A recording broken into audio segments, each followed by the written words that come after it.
Good morning, student. Today we read about the Mughal Empire, chapter 50. Please open the chapter. Babur.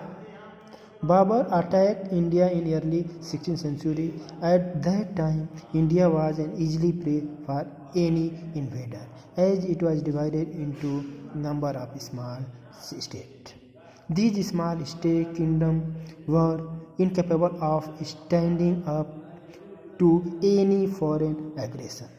Delhi had lost its glory. Under Ibrahim Lodi, his personal official opposed him and invited Babur to invade India.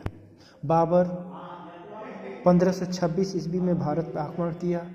उस समय भारत की जो political स्थिति थी वह बहुत ही कमज़ोर थी। पूरा देश छोटे छोटे राज्यों में बटा हुआ था। राजा आपस में लड़ते रहते थे और इसलिए वे जब विदेशी आक्रमणकारी आए तो उनका मिल करके सामना नहीं कर पाए और सबको हार गए। उस समय का जो सुल्तान इब्राहिम लोदी था, उनके ऑफिसर और अधिकारी और मंत्री स्वयं उससे नाराज थे और उन्होंने बाबर को स्वयं भारत पर आक्रमण करने का निमंत्रण दिया। Punjab, Gujarat, Bengal, Malwa and Rajputana, Kashmir was quite bad. हर जगह स्थिति बहुत खराब थी। कहीं हर जगह अराजकता फैली हुई थी। रूल ऑफ लॉ कहीं नहीं था। The local ruler were unpopular among the masses. और जो स्थानीय राजा थे वे इतने अपने अनपॉपुलर हो गए थे अपने मासेज में कि इस समय बाबर का आक्रमण करते समय जनता भी उनका साथ नहीं दी। He was succeeded by his son Humayun. और बाबर की मृत्यु के बाद उसका लड़का हुमायूं गद्दी पर बैठा। हुमायूं के बाद अकबर और सब ने मिल करके एक बहुत ही शानदार मुग़ल एम्पायर की स्थापना, बहुत ही विस्तृत और महान मुग़ल एम्पायर की स्थापना की। अब हम लोग मुग़ल एम्पायर के बारे में स्टडी करेंगे। Babar Ziauddin Muhammad, commonly known as Babur, was the great grandson of Timur and a descendant of Turkish ruler Genghis Khan, who has invaded India several times.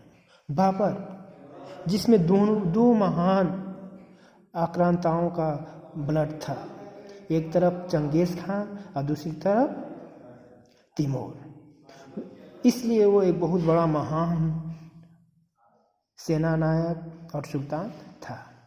Babar was a brave soldier and experienced general, a skilled horse rider, a sword shooter and a skilled swordman.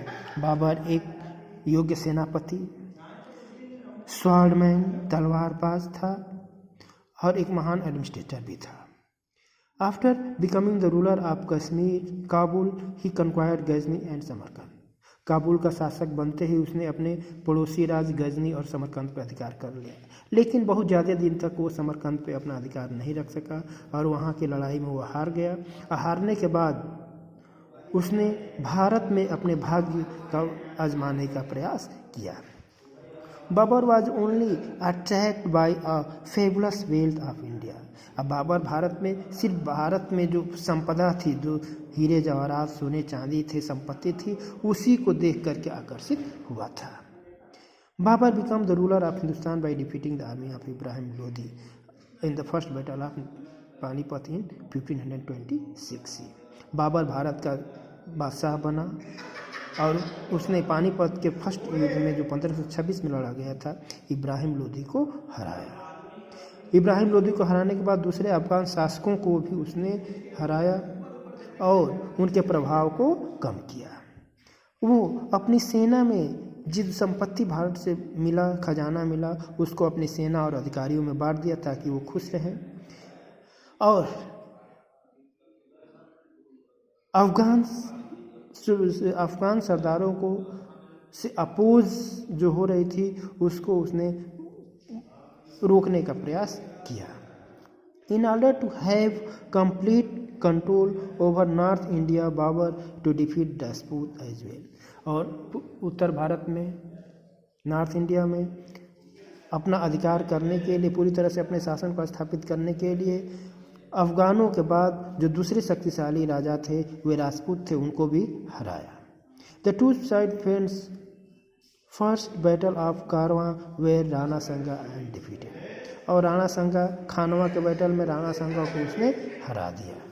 This defeat ended the power of great warrior of Rajput, इससे राजपूतों का great warrior है वो कमजोर हो गया। Babur was not only a great military commander but also a learn scholar.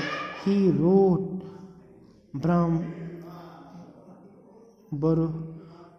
Road Baburnama और तुजुक-ए बाबरी। बाबर सिर्फ एक शासक ही नहीं था, एक विद्वान भी था, और उसने बाबरनामा या तुजुक-ए बाबरी नामक किताब तुर्की भाषा में लिखी।